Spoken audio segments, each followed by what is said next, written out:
Greetings sailors and welcome back to World of Warships and patch 079, which has brought a whole bunch of new stuff with it. Well, in this case it's not actually new though, it is the return of Operation Dynamo, which came out originally as a promotional operation to go along with the release of the Christopher Nolan film Dunkirk. Now they did say it was going to be returned to the game eventually, and here we are sometime later. The biggest obvious difference is that whereas originally it had its own special destroyers that came with it, it is now open to Tier 6 and Tier 7 Allied Nation destroyers. So no Japanese, no German destroyers, and well, if there were Italian destroyers in the game you wouldn't be able to take those either. So it is slightly odd that you can take, you know, Soviet destroyers and American destroyers in the Dunkirk evacuation operation, but this game has never claimed to be entirely historically accurate. There is also one Tier 8 destroyer that you can take if you have it, which you may well have by the end of all of the Royal Navy events stuff. HMS Cossack, which is Tier 8. It has pretty terrible AA, but with the firepower it gets, and I have been able to test it myself in Dynamo, it does pretty well.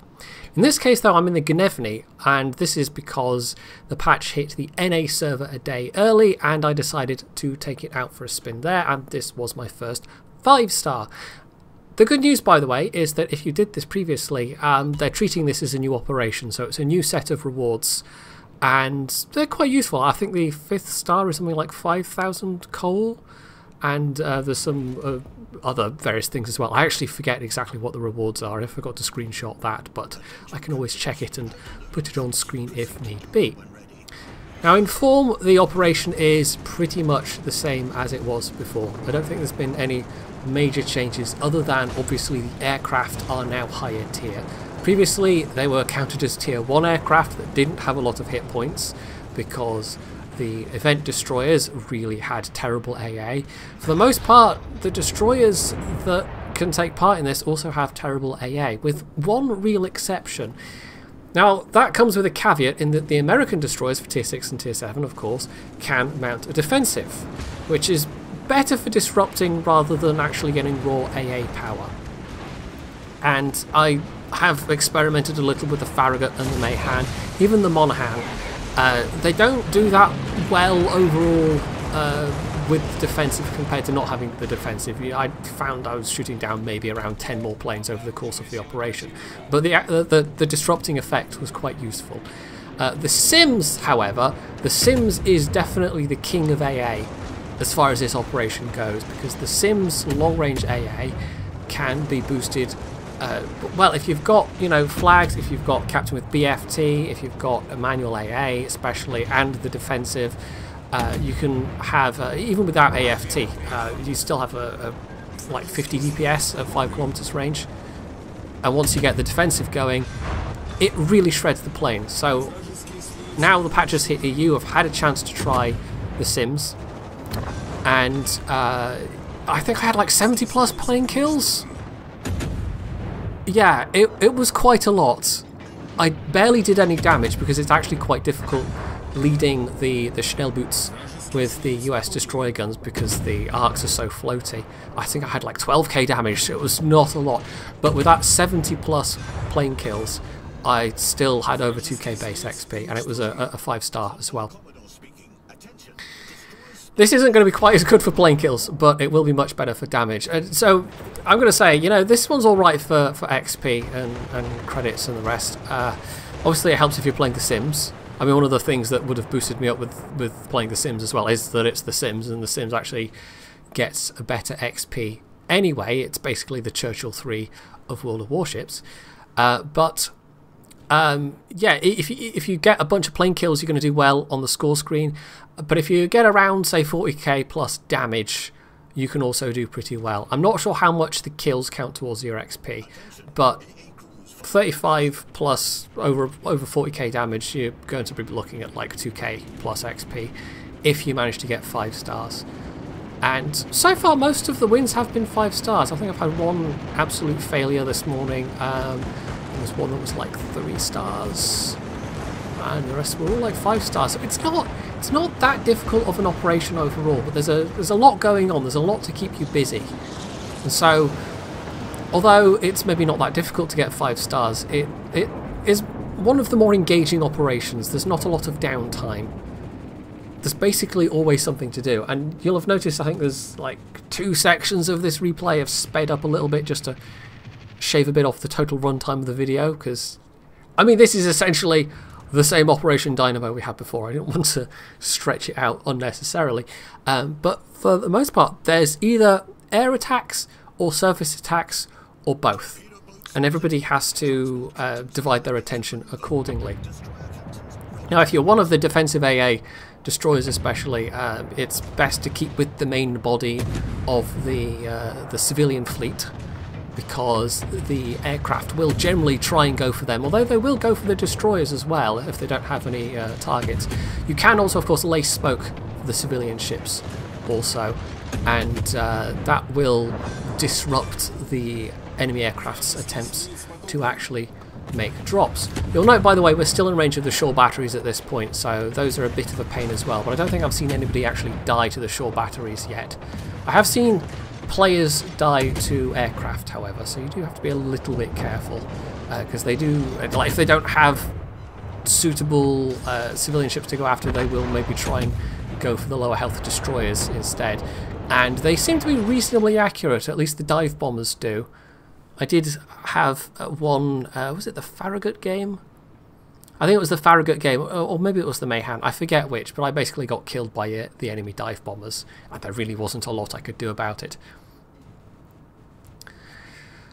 So, this middle section here, I'm actually ahead at the moment of everybody else. You don't want to be too far ahead, and it's actually a good idea to have somebody trailing the civilian fleet as well, as you will see. But apart from the torp bombers coming in at this stage, and this is the first lot of torp bombers, the game doesn't throw too much at you at this point, because, well, this is the narrowest section between the 2 minefields. And I really don't need to tell you what happens if you go in the minefields. Bad things happen. I seem to remember they've changed the minefield slightly, but I can't remember what exactly they've done.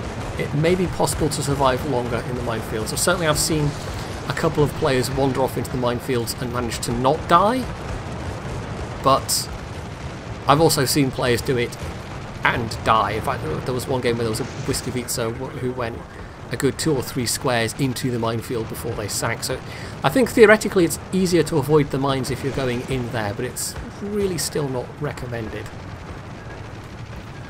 So they're all making their drops now. I think somebody's got a defensive going.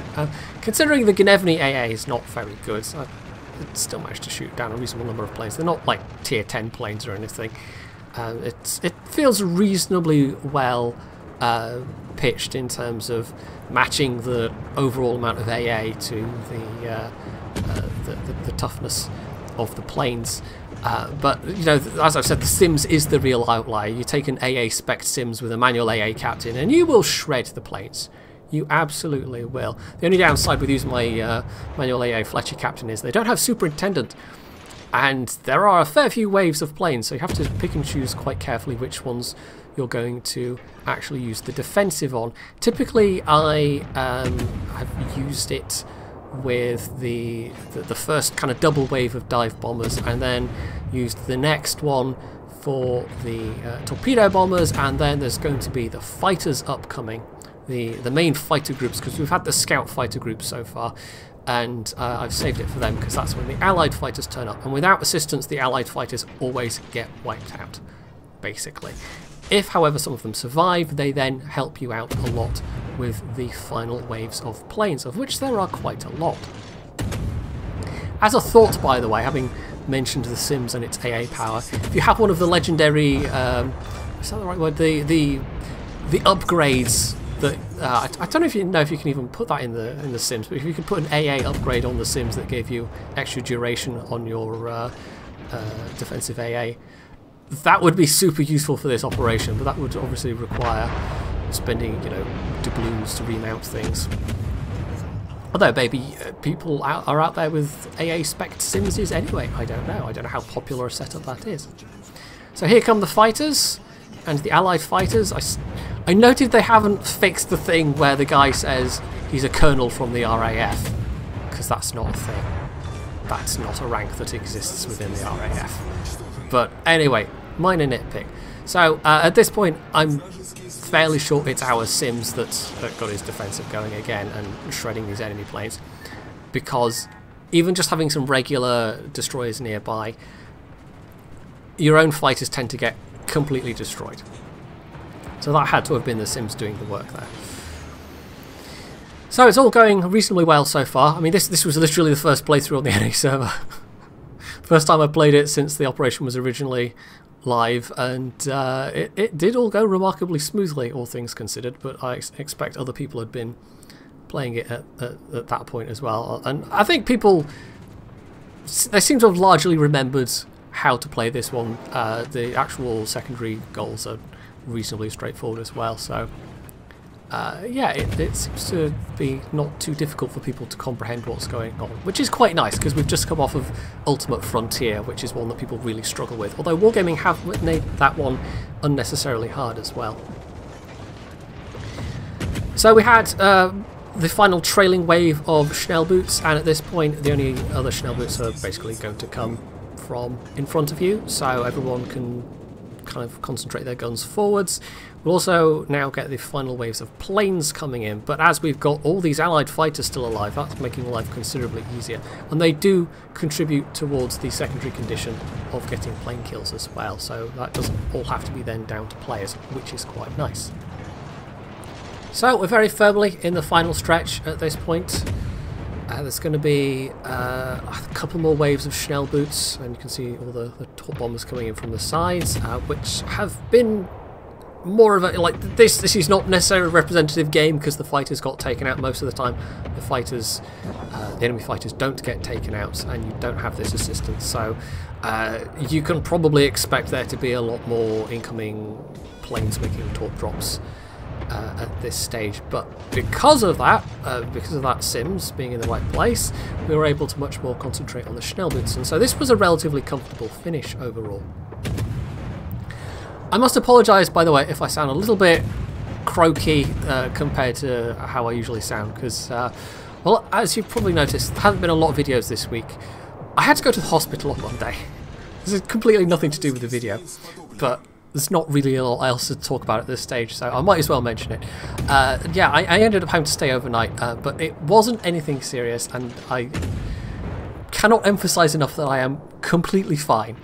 It's just I had to go under a general anaesthetic, and that's why they kept me in overnight for observation the next day for a bit, and it kind of, you know, knocks you out. Well, it literally knocks you out, but it leaves you feeling a bit grotty for a few days afterwards, so I've just been taking things a bit easy this week, and my voice has been a bit, you know, because they have to shove a tube down your throat as part of the process so that you can actually breathe while you're knocked out and all the rest of it. So yeah, it was not fun, but the staff were all very lovely, and it was fine. It was all fine. I won't give you any details, because believe me, you don't want any details.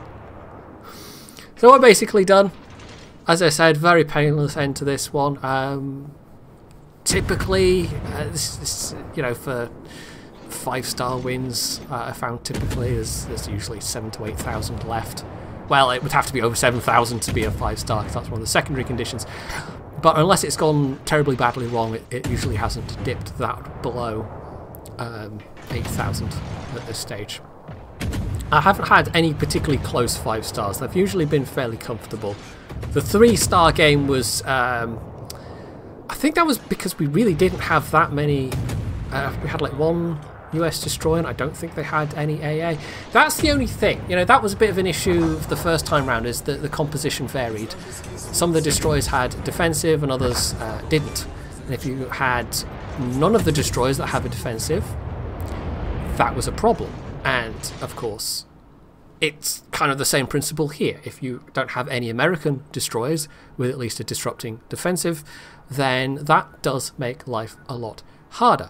I have suggested to Wargaming that maybe in future iterations of this they include HMS Calcutta, which was a C-class cruiser, one of the Caledons that we have in-game, which basically had its main armament removed and was fitted out to be entirely an AA cruiser.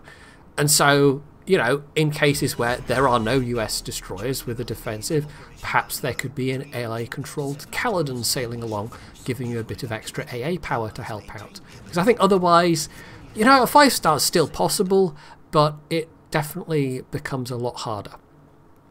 So 43k damage, 17 plane kills, not bad. Although, as I've said, with the Sims I managed over 70, so if you have one of those, take it, you'll have fun. And that was enough to put me at over 2200 base XP. I think it was largely from the damage done, but the actual XP, the planes shot down, will have helped as well. And actually, having looked at that score screen again, that was quite a few more kills than the rest of the team, so that must have been a factor as well. Hell, the Cossack game I had like 18 or 19 kills, and it wasn't quite enough to put me on the top of the team, but I was in second place, behind a Sims who was using defensive and had at least some AA skills, because they shot down like 40 or 50 planes, and that was enough to put them at the top, but presumably they'd done some damage as well. So, Operation Dynamo, it's still fairly good fun, still fairly action-filled. As I say, it maybe could get that little tweak I've suggested with an additional AA cruiser under certain limited circumstances. And the reason why I mentioned, you know, a specific name is because that was the one cruiser that did participate in the Dunkirk evacuation. It escorted the ships back and forth and provided AA support, because otherwise it pretty much just was all destroyers and the civilian ships. So hopefully you found this guide to the refreshed Operation Dynamo useful, and if you have, you can do all the usual things down under the video, and as always, stay tuned for more.